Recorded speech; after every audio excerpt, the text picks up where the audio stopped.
Morning, folks. We got KJ Winston for you guys as usual. And in years past, you guys use the raise hand function on Zoom, and we will get to questions from the room. Tyler Donahue, go ahead and start us off. Thank you. KJ, good morning. How are you today? Good morning. I'm doing well. How you doing? I'm good. Thank you. I just wanted to kind of pick your brain on what it meant for you to be named the Penn State team captain and what you feel like you did here in your third year on campus to really set yourself up for that position. I feel like it's a true blessing, getting that honor from your teammates and the coaches, coaching staff, everybody in the building. It's a blessing, and I don't take that for granted. And, what I did in the building, I just kept being myself every day, coming in, being the same person every day, going hard, respecting everybody in the building, pushing guys to be great. So it wasn't really anything I did, I say I changed with myself. I just kept being myself, because that's what people always told me, keep being you, and, everybody respects you for that. So kept being myself. I say I was a little more vocal than I have ever been at Penn State, pushing guys, trying to get the best out of everybody. So I think that part was the big difference that I kind of like added to it. But other than that, I think I was just being myself and, pushing everybody to be great. Greg Pickle. KJ, good morning. Thanks for your time. Oh, yeah, thank you. You guys played West Virginia early last year. So as you went back over their tape from the rest of the season, getting ready for this year, how did you see their offense change from the time you guys played them in September through the end of the year? I mean, I've seen a lot of, you see different guys in the game. That was the big difference for me. Like the first game we played, we've seen certain players in the game. That first game that you go to their last game of the season, because I watched all the games. You go to their last game of the season, you're seeing, different guys that are starting, different guys that are getting implemented into the game.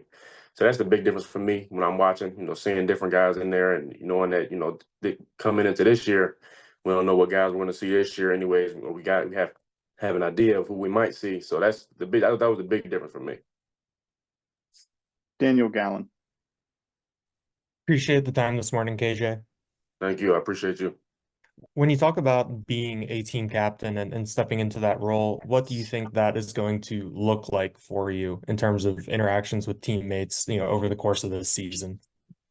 I think for me, I've been attempting to build relationships with everybody, but I think it's just really going to be being a person that's going to keep it real with everybody in certain moments and stepping up in a crucial moment. Like, I'm not saying like just tell you to wear your do this, do that, like pushing people and, being a boss in there, but just having those tough conversations with people when it's needed and having a tough conversation with the team and being the one to step up and say certain things in moments that, not a lot of people feel comfortable doing it, being able to step out of my comfort zone and talk to people and just that's my big thing, being able to, pull the great out of everybody and push them to be their best at every moment. And on my part, that I have to be the same person every day. Like I said, I can't, come in one day happy, upbeat, and then another day I'm down and having no energy. So my biggest thing is just making sure I'm being the same person every day so I can, if I'm going to tell other people to do the same, I got to make sure I'm pulling my weight. Rich Garcella. Morning, KJ. Hey, I was wondering, how would you describe the expectations for your team? In maybe a few sentences? The expectations, like our expectations? Yes, sir. I just say, we harp on, we forget about last season. We have a new team now, but our big thing is, we try to limit explosive plays, get turnovers, and that's our big thing. And then tackling, we do all those things as a defense. That's our main thing. We focus on those things. We're not really focused on, the big picture, because when you nail it down to those three things right there, that's how you create a great defense ultimately. So that's our big thing right now. And that's all we're focused on in practice, making sure we're hammering in on those things. Because when it comes to the game, and you've been working on those things every day, the game is second nature. You're doing all those things, and that ultimately what leads to being a great defense. Seth Angle. Hey, KJ, thanks for doing this. We heard from Coach Franklin yesterday that Dwan Lane was one of two freshmen who's been greenlit going into the year. I'm just wondering, from your perspective, what has he done to really stand out from the rest of the pack this year, and what do you expect from him this season? I think the first thing that stood out for him was when he stepped on campus. He's probably the tallest in the room from height. He's a big guy, and then when it comes to speed, he's up there with the one. Like, he's very fast. Like, obviously from his high school track times, but it shows on the field as well. He's very explosive, and then he has he's very mature. And I think that's another thing that stood out to me. And, you know, just in practice, he's very coachable. That's another thing that stands out. I respect him a lot for that. He's very coachable. You know, when he doesn't do something right, he's willing to learn and things like that and hear from teammates and coaches. And then, you know, he goes out there and faces it. So that's the big thing. But overall, just him as a player and him as a person, he's the same guy every day and, you know, willing to learn every day. And that's what I think allowed him to, you know, keep elevating throughout camp and be ready to, you know, go. Johnny McGonigal. KJ, thanks for your time. Much appreciated. Yeah. You know, as a member of the 2022 recruiting class, you know, a lot of early starters, a lot of contributors, a lot of leaders in that group. Do you feel like it's, looking forward to this season, that you guys as a class, as a junior group are taking more on in terms of leadership and setting expectations within the program?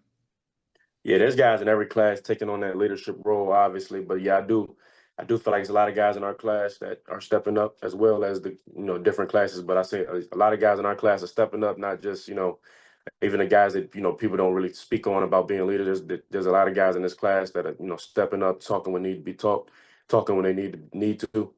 But, you know, that's in every room, I can say. And, you know, that's what takes us so far away as a team, because it can't just be one person or two people or even just the four captains. It can't just be that. It has to be everybody being real with themselves, being real with everybody.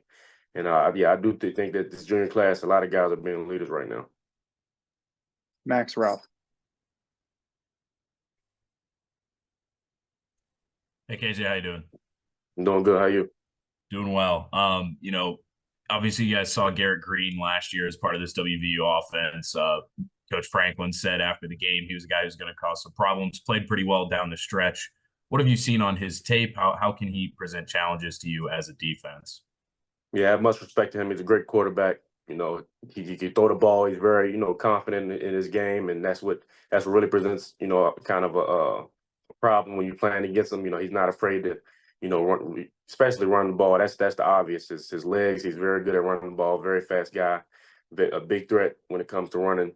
But you know, people don't really, you know, a lot of times when I'm watching film, I'm seeing certain throws he's making. He can also throw the ball. And that's also, when you have a quarterback that's a dual threat, can throw and run, that presents a lot of problems. But, you know, I have much respect for him, you know, looking forward to go out there and play against him. Audrey Snyder. KJ, thanks for your time today. Thank you. You're welcome. Going back to Johnny's question kind of about the 2022 class, what can you maybe tell us about Drew Eller, the person, that maybe is something we don't know or that we don't see about him?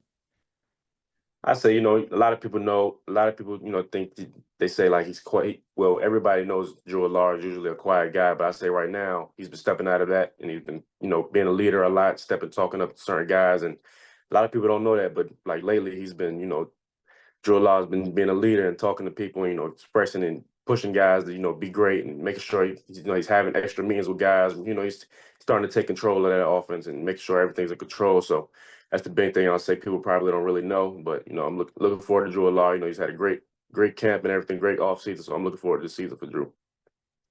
We'll do two more questions for KJ. Tyler Donahue and then Rich Garcelle will close us out. Go ahead, Tyler. Thank you. One of your 2022 classmates, Dennis Sutton, spoke with us after practice last week, and he really wanted to emphasize that he feels like he can be the best defensive end in college football. He's felt that way since high school. What have you seen him do throughout his career, but more specifically now in year 3, that can put himself in a position to be that guy?